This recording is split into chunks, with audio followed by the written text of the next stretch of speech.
Hello and welcome to the Watson Farley Williams Watch This Space interview series with me, your host, Randeep Babra, a partner in the aerospace team here at Watson Farley.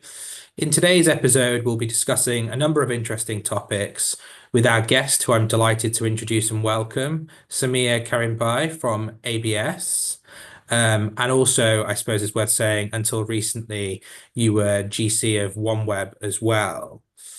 This series is part of a video series that we're doing across space generally. And for those listeners that do not know about Watson Farley Williams, we're a global law firm and one of the leading firms within the space sector. And personally, I have worked on the financing within the space market for over the last 10 years. So I think that's a brief introduction of Watson Farley Williams and of myself. Sameer, delighted to have you. Can I hand over to you to introduce yourself and ABS? Sure. Thank you, Andy, for the introduction. So my name is Sameer Karimbhai. I'm General Counsel of ABS. I've just started here actually 2 weeks ago now, and moved to the sunny climates of Dubai. Originally was based in London, at OneWeb's White City headquarters. So ABS is a geo operator. It services wide number of customers, has 5 satellites, and kind of covers all regions around Europe, Middle East, Asia, specifically. So it's a global firm. We've got offices in Hong Kong, Indonesia, Philippines, in the US as well. And we're about just under 200 employees in total. So my role here will be to look after all the legal aspects plus the regulatory bits and pieces as well for the company. Perfect. And it's brilliant to have you on, Sameer, because you've got the experience from both the sort of LEO operator and now the GEO operators. So it's great to have you. I suppose before we dive into the discussion, something we always like to have a think about, because I remember being a young kid myself and interested in space. What drove you to work in the space industry? It's a funny one actually because I wasn't in my career. I wasn't angling to work towards working in the space industry. Traditionally I was a corporate M&A lawyer, and I worked in and had clients in the oil and gas industry. The opportunity at OneWeb back in 2017 came about very ad hoc when someone cold called me and said, "Have you heard about this company? They're looking to set up something in the UK." Never heard of OneWeb. At that stage, we hadn't even launched a satellite. So it was by chance, and I kind of took a risk, took a punt at joining this startup company that had no revenue, big backers, but he was developing technology that was unused and untested. And yeah, I don't regret it. I spent 7 years there. Thoroughly enjoyed my time. It was a roller coaster with the bankruptcy and then the merger, but gained a whole lot of experience. And I think that's kind of driven me to my new position here at ABS, because I've actually really enjoyed working in the space industry, and joining ABS was kind of continuing my journey in this and really developing the kind of knowledge I've already picked up at OneWeb, and using it here at ABS. Perfect. And what a journey it's been. Moving on, I suppose, to the geo side, as you say, ABS is a geo operator. There's been a lot of focus, I think it's fair to say, within the market on LEO and the market there and the abilities of LEO and what it can do to sort of revolutionize things. How do you see the sort of geo market and the offering to customers there? Yeah, it's a good question. I mean, a lot of people probably would raise eyebrows because the talk at the moment is all about LEO, especially with Starlink. So moving from LEO to GEO is, some would consider, the opposite trend to the industry where things are going, because at the moment it's all GEO to LEO.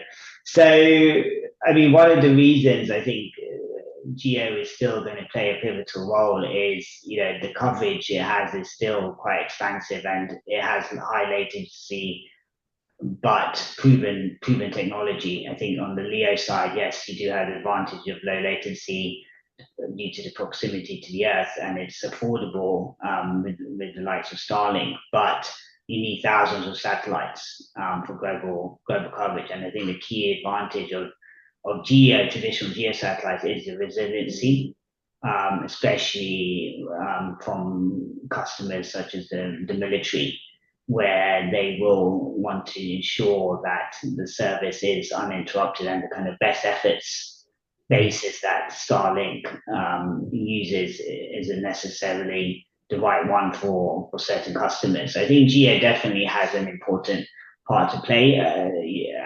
As we'll come to on later, I think LEO is really affecting the market and impacting what GEOs are going to be doing in the future, and similar to what ABS is alongside other GEO operators, we are having to rethink the business model and what our growth will look like, which is a good thing as well. But I think there's definitely a part for GEO operators to play. But what that will be an interesting one, and I think a lot of the GEO operators are kind of tackling that question now, as traditional revenues, especially on the video side, are declining for a lot of them, and on the FSS, the fixed satellite service as well. So it's going to be an interesting couple of years to see how this industry shapes up. As you've probably seen already, there's been a number of mergers and partnerships.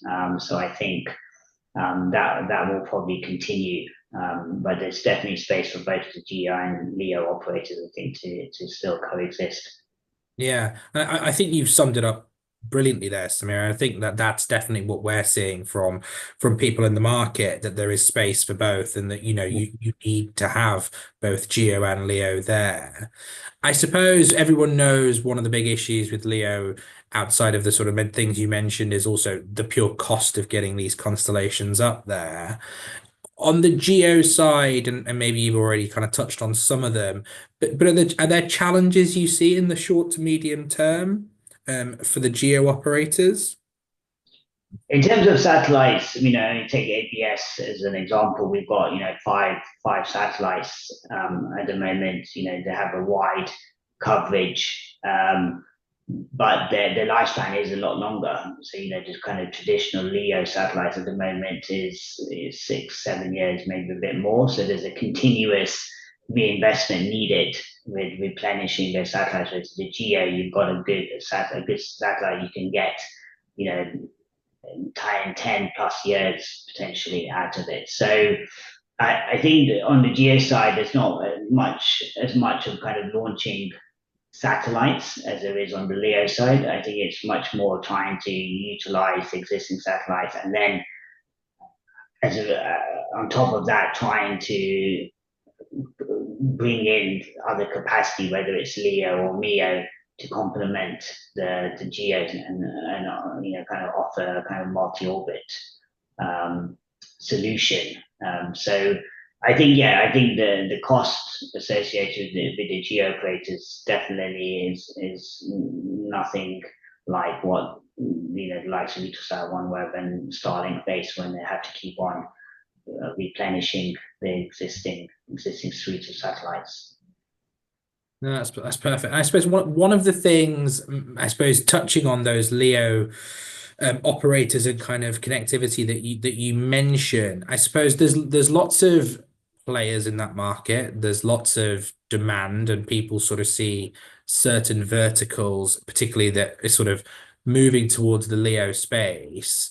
Can you just sort of outline some of that from sort of your experience in the LEO space, and sort of the verticals that seemingly everybody is chasing?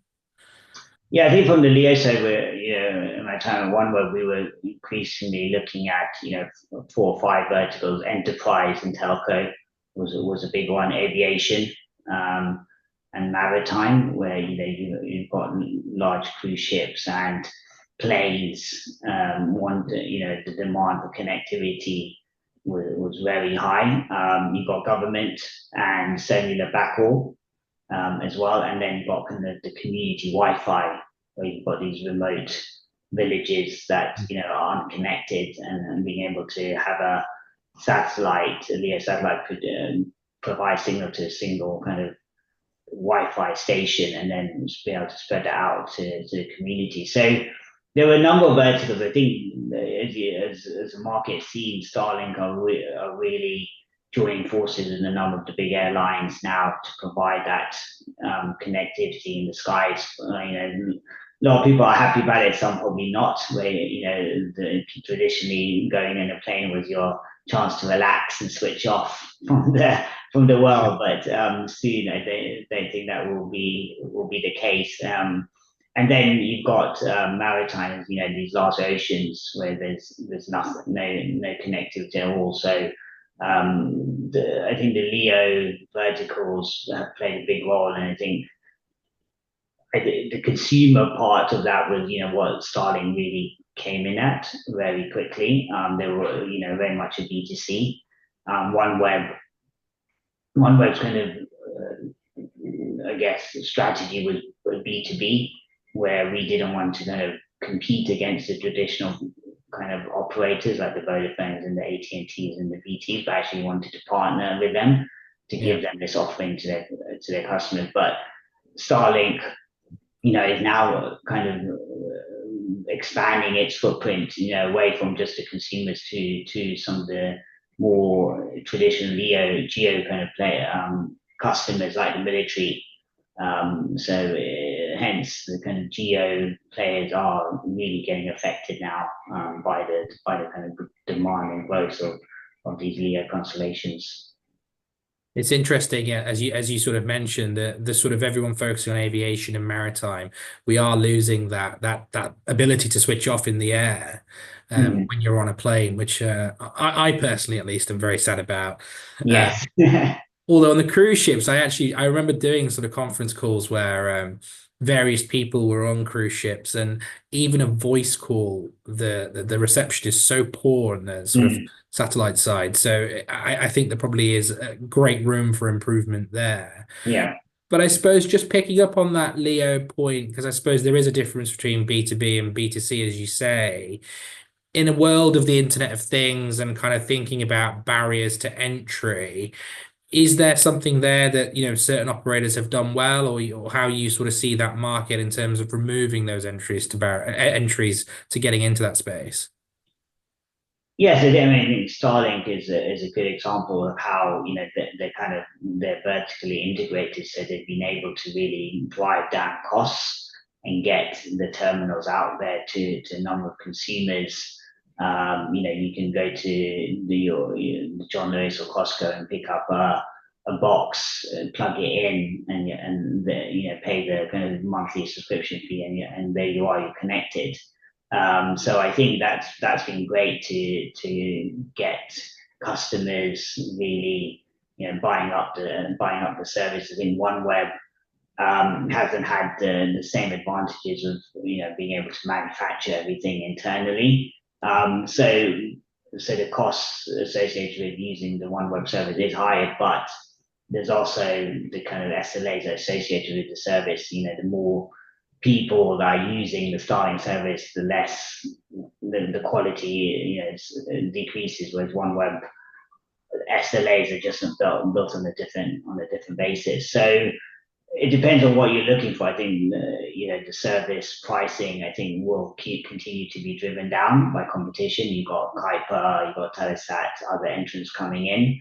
So I think there's going to be continuous drive to remain competitive. And I think for the consumers, it's great, because I think there's a number of them who probably never had service and now got service, and the prices, I think, will continue to fall, especially as the bigger companies like Amazon and Starlink start also competing with the telco operators and start doing direct to device and that type of stuff, which we're now increasingly seeing with the likes of Apple and Google joining forces with satellite operators to provide this satellite connectivity, where they will replace traditional kind of connectivity, I doubt, but at the moment, for the iPhone, it's for the emergency service, but I can see things potentially increasing in that space as well. Yeah, I mean, I think everyone's waiting for that move towards, even if it's just voice and SMS in the first instance, rather than sort of true data, the direct to device. I think it's the sort of the next Yeah, big sort of contributor to kind of a shake up of the market, I think. yeah, exactly. I suppose looking at the multi-Earth orbit side of things, though, I think you were talking there that there's definitely a role for both GEO and LEO operators, and potentially the two services working hand in hand for certain customers. How important do you see going forwards that kind of combined network being? I think it's crucial. I think it's probably the only way that some of the geo operators will survive. And I think we've seen it in the market with the recent mergers of Viasat and Inmarsat, Intelsat and SES. So, and then obviously OneWeb, Eutelsat. So I think increasingly customers are looking for that all-round solution, and in particular, the military and the government, it's all about redundancy and the plan A and plan B. So if something goes wrong on the LEO side, there's a jamming device or something, can they quickly then switch to the GEO, as the backup potentially. So I think and hence I think that there's a lot of partnerships and a lot of mergers and things, a lot of consolidation happening in the industry, because the future is, I believe, the multi-orbit offering. Whether it's to the military or even other customers, I think that whole round solution that an operator can provide is going to be very attractive to a number of people. And I suppose just touching on that, is that how you see the market evolving in terms of offering that multi-Earth orbit? Because I suppose one of the things we've discussed here is that sort of very high cost of not only the initial launches for LEO on getting the constellation up there, but also then you have the replenishment side of things, which also then has, high costs associated, lots of CapEx, lots of risks also involved with launching so many satellites, Yeah, right? exactly. Yeah. So do you see the sort of contractual or sort of the consolidation within operators is the way that the kind of people are going to achieve multi-Earth orbit? Yeah, I think so. I think the multi-orbit is probably the best way to become scalable. Like I mentioned before, the LEO satellites, you need thousands to really achieve that global coverage, where a kind of traditional GEO satellite has a very wide coverage.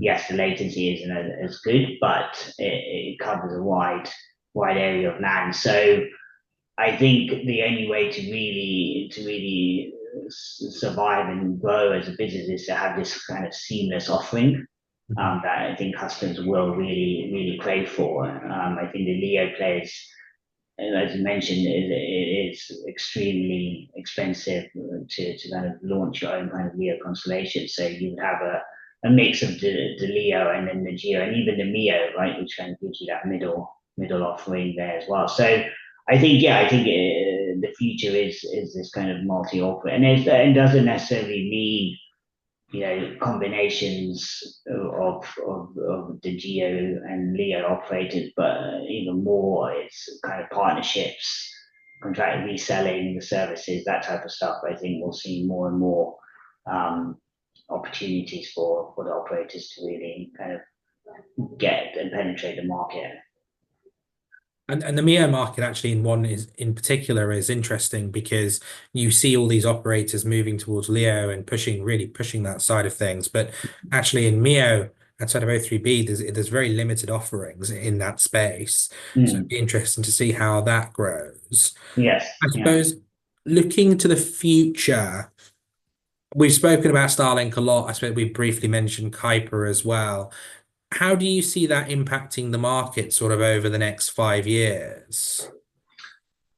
I think the market will remain oligopolistic, because I think there will really be only a handful of players, unfortunately, just because of the kind of high startup costs to create your own constellation. I think you've got the Starlink, you've got Kuiper, both obviously really deep pockets. You've got Telesat, Lightspeed now fully funded. But we'll have certain bunch, but there's obviously spectrum issues as well, and another barrier to entry where there's so many satellites and constellations and operators, all having to coordinate with each other.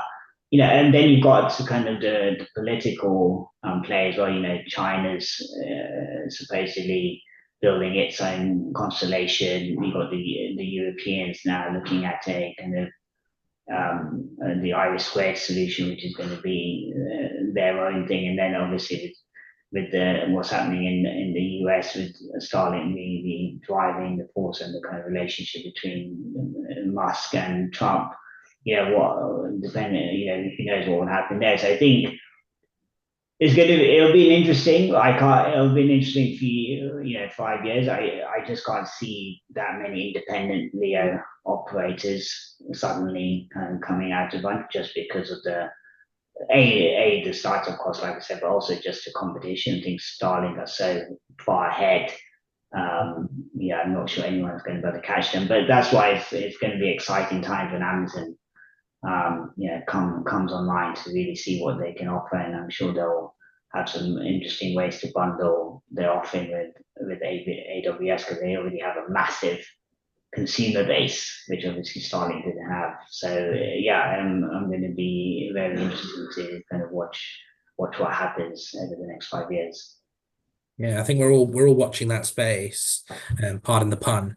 But Yeah. I just touching on some of the more light-hearted stuff, I suppose. We always ask our guests, if you had the chance to explore the ocean or space, which one would you choose? It's a good question. I think actually, although I'm in space, I think the ocean still kind of just kind of boggles my mind. You hear about these aircrafts and things just disappearing. You say, how deep is that ocean? I actually like diving. And so, I try and do as much as I can when I go on holiday, and just seeing the creatures there, it's amazing. So I can't even imagine how far below what lies below. Basically, it's kind of the unknown. I know you've got space and people talk about extraterrestrial and that type of stuff. I just feel space is interesting, but I just feel the ocean just has so much hidden there. And for me, it's but the ocean, which is ironic in space, but yeah. It's interesting when you ask that question to a lot of people in the space market. Actually, a lot of people do go for ocean. So Yeah, I think you're in the majority. And I yeah. suppose finally, what's your best space joke, Sameer? Best space. I had one because I was actually planning something for my son for his first year birthday. But I guess it's um, how do you plan a space party? I don't know. Go on. Planet. I So like it. it's Simple. it's not the best, but it's one I come up with, and I actually because my son did actually have a space party, so thanks. It was a suitable one. That's perfect. You're bringing him into the space fraternity Yeah, early exactly. Young doors. age. Yeah, exactly. Well, look, thank you, Samir, for being on. It's been a true delight and pleasure having you on the podcast. We're doing a whole series of these videos, which I'm sure it's been interesting to the listeners here, as we've been talking about the sort of multi-orbit offerings. We've been talking about LEO. We've been talking about the challenges for the GEO players, but also the potential opportunities of partnering with those LEO operators, and kind of providing a full service to the customers for what they need. So thank you everyone to listening, and we look forward to seeing you again. Thank you. Thanks. Thank you very much.